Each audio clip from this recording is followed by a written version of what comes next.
جو کچھ ہے وہ اللہ سبحانہ و تعالیٰ کا. تب فاطمہ کی رضا میں خدا کی رضا ہے. فاطمہ سلام اللہ علیہ غضبناک ہونے خدا غضبناک ہونا ہے. اس خاطر حضور نے فرمایا کہ لولا علی لم یکن لفاطمہ کفوا، علی نہ ہو تو فاطمہ کو ہمسر ہی نہ ہو. اس لیے کہ وہ دو برابر کی ہستیاں ہیں، وہ جو بحرین ہیں جنہیں اللہ سبحانہ و تعالیٰ نے ملایا ہے، اور شفع والوتر ہے کہ دو برابر کی ہستیاں. امام نے فرمایا کہ اس سے علی فاطمہ زہرا سلام اللہ علیہ مراد ہے، جن کی قسم کھا اللہ سبحانہ و تعالیٰ.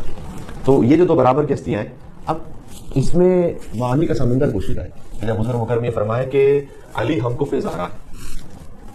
دو ہستیاں ہیں، ایک وہ ہیں کہ جن کا وجود ملائے عام میں سامنے ہے، ایک وہ ہیں کہ جو مستور ہے گھر میں. علی بن ابی طالب وہ شب ہجرت ہیں، وہ بدر میں ہیں، وہ احد میں ہیں، وہ خیبر میں ہیں، وہ خندق میں ہیں، وہ حدیبیہ پر ہیں. وہ سورہ برات کو لے کر جا رہے ہیں، وہ یمن پہ ماموریت پہ جا رہے ہیں، وہ غزوہ تبوک میں یا علی انت منی بمنزلۃ ہارون من موسیٰ جانشین رسول مدینہ میں علی سامنے ہے.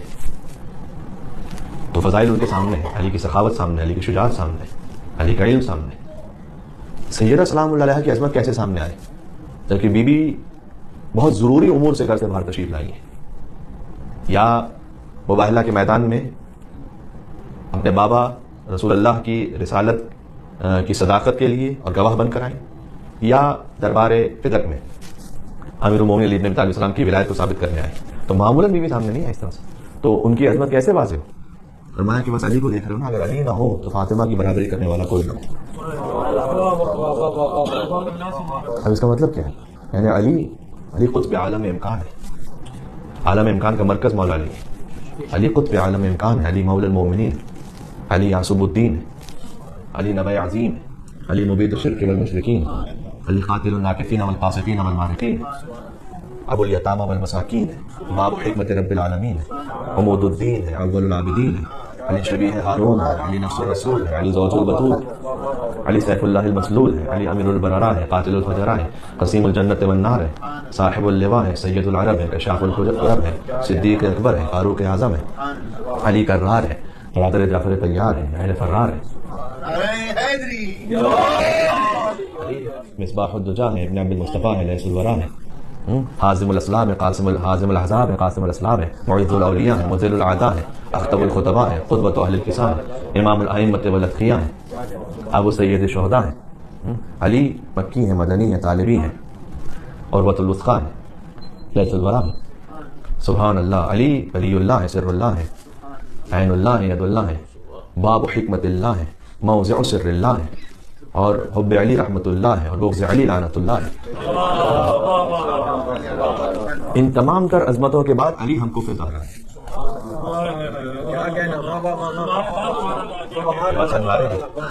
سیدہ سلام اللہ علیہ کی عظمتوں پر ایک مل کے صلوات بھیجا محمد.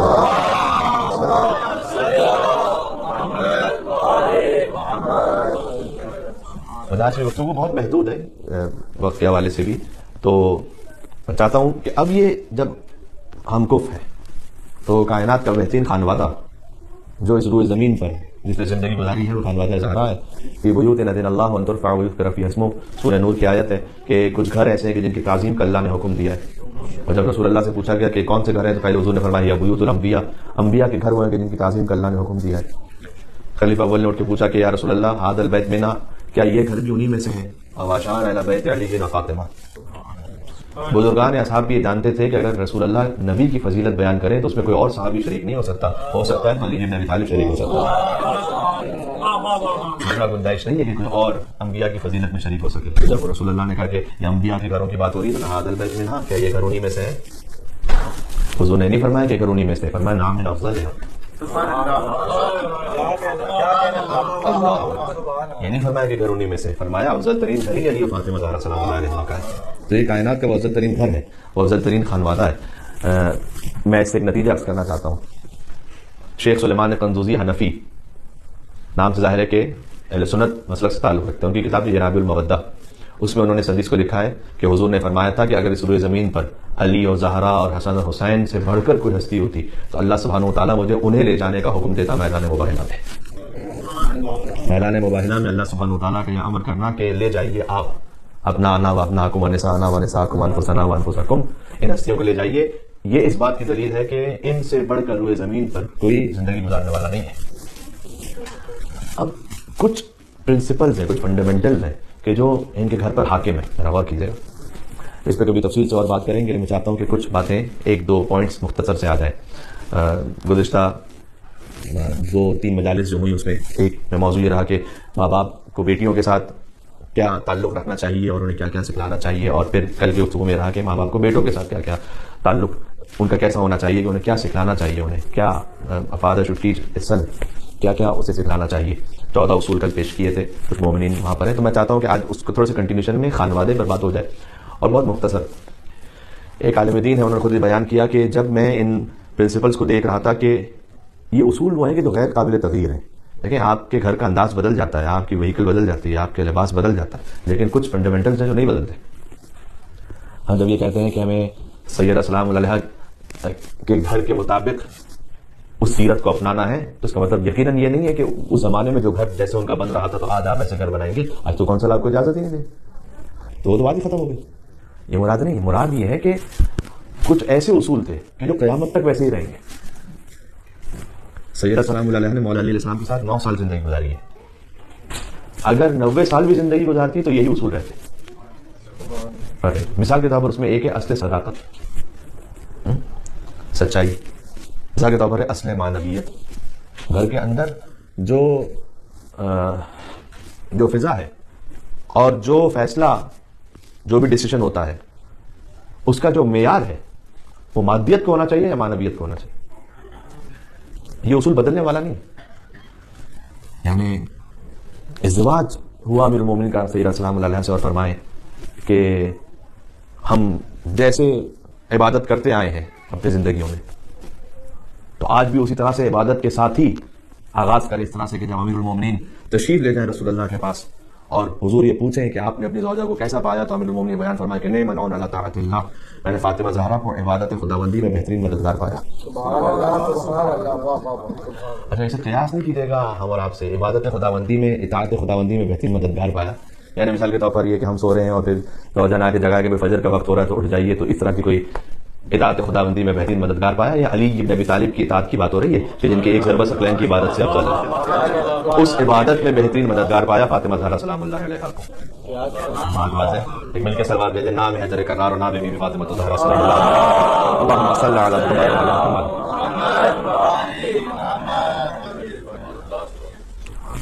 حتیٰ یہ کہ جب شہادت کی منزل بھی قریب تھی تو بی بی نے فرمایا کہ اے ابو الحسن, آپ کثرت کے ساتھ میرے لیے قرآن کی تلاوت فرمائیے گا اور دعا کیجیے گا. فقط قرآن نہیں, کثرت کے ساتھ قرآن.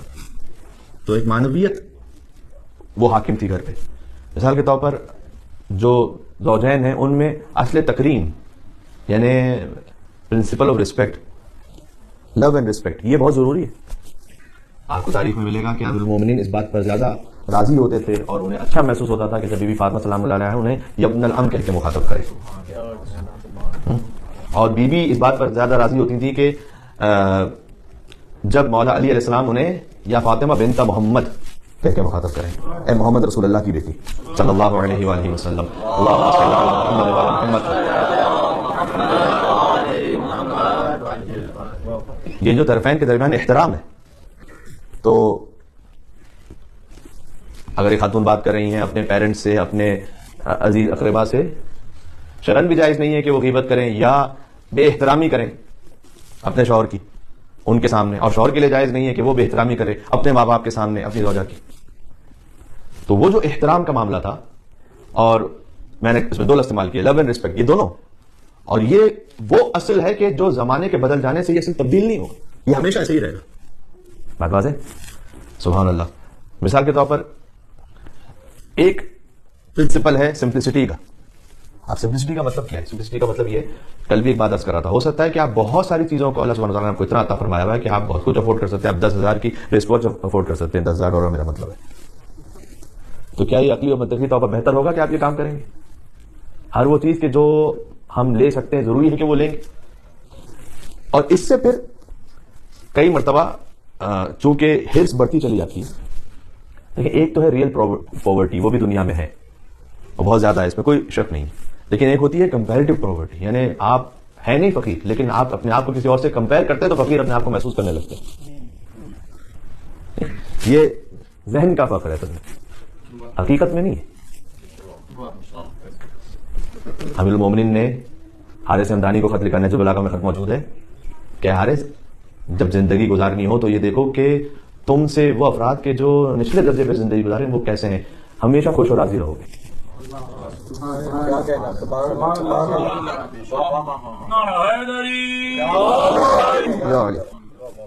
اب آپ دیکھیے، میں ایک عزیز کی یہاں مثال دوں نام لی بغیر کہ مثلاً وہ یہاں تشریف لائے اور کسی وجہ سے فیملی کے بغیر یہاں پر آئے تھے، 3 مہینے کی ان کی بیٹی تو انہیں چھوڑ کر آئے، 4 سال تک یہاں پر رہے بغیر ظاہر کے بیٹی سے باقاعدہ ملاقات ہوئے. اس کے بعد وہ وہاں تشریف لے گئے، کچھ عرصہ وہاں گزارا، پھر انہیں یہاں پر آنا پڑا. ابھی 5-6 دن یہاں آئے ہوئے تھے کہ ان کے والد کا انتقال ہو گیا، واپس نہیں آ سکے. اب آپ جب سنیں احوال اور حالات کو کہ کس کس انداز سے کہاں کہاں کس طرح سے زندگیاں گزر رہی ہوں، تو جب بے سبب تقابل کرنے لگیں گے کہ ان کے پاس یہ ماڈل، ان کے پاس اتنے گھر، ان کے پاس اتنی پراپرٹی، یہ اصل میں فقر نہیں ہے، یہ ہمارا ذہنی فقر ہے جی. تو اس سے کبھی بھی زندگی میں سکون نہیں آ سکتا. ایک مولا علی علیہ السلام ہی سے روایت ہے، مولا فرماتے ہیں کہ البتہ آپ میں سے تقریباً اکثر کے لیے فی الحال شاید پہلا حصہ اتنا مفید نہ ہو، مولا فرماتے ہیں کہ اگر کسی کو ازدواج کرنا ہو تو وہ یہ کام کرے کہ 2 رکعت نماز پڑھے اور 2 رکعت نماز میں الحمد اور سورہ یاسین کے ساتھ پڑھے. بظاہر یہ ہے کہ دونوں رکعتوں میں الحمد اور سورہ یاسین، اور نماز کے بعد یہ دعا مانگے. اب یہ دعا امام علیہ السلام نے سکھلائی نا، یہ وہ پیرامیٹر ہے کہ جو امام بتا رہے کہ گھر میں کون سے اصول حاکم ہونے چاہیے. میں نے فرمایا کہ یوں دعا مانگو کہ اللہم ارزقنی زوجۃ صالحۃ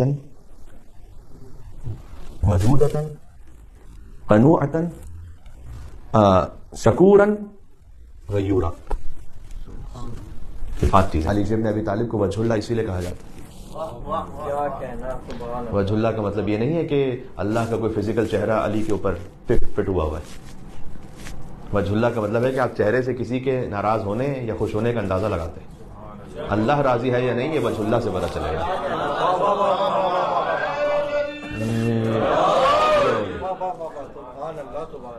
اللہ راضی ہے، آپ کو معلوم کیسے ہو؟ اللہ نظر نہیں آ رہا، وجہ اللہ سے پتہ چلے گا.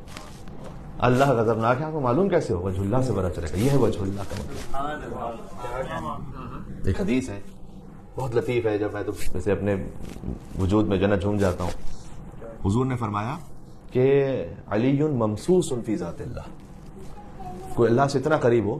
اب ممسوس کا ترجمہ میں کیسے کروں، یہ بڑا مشکل ہے ہمارے لیے. ممسوس کہتے ہیں ہوتا ہے نا مس کرنا، مس کرنا ہے. اب اگر میں اس میز کو مس کر رہا ہوں تو میں مس کرنے والا ہوں اور یہ میز ممسوس ہے جسے مس کیا جا رہا ہے. علی ممسوس فی ذات اللہ. علی کی ذات خدا سے ایسی قربت ہے کہ گویا جیسے مس ہو رہے ہوں.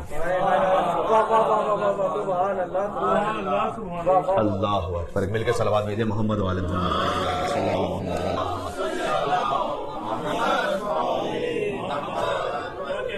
ممسوس فی ذات اللہ. سادہ ترجمہ یہ کہ فنا ہے ذات خدا میں. اب نہ ان کے لیے گویا اپنی رضا اور اپنی نارضایتی نہیں ہے، جو کچھ ہے وہ اللہ سبحانہ و تعالیٰ کا. تب فاطمہ کی رضا میں خدا کی رضا ہے. فاطمہ سلام اللہ علیہ غضبناک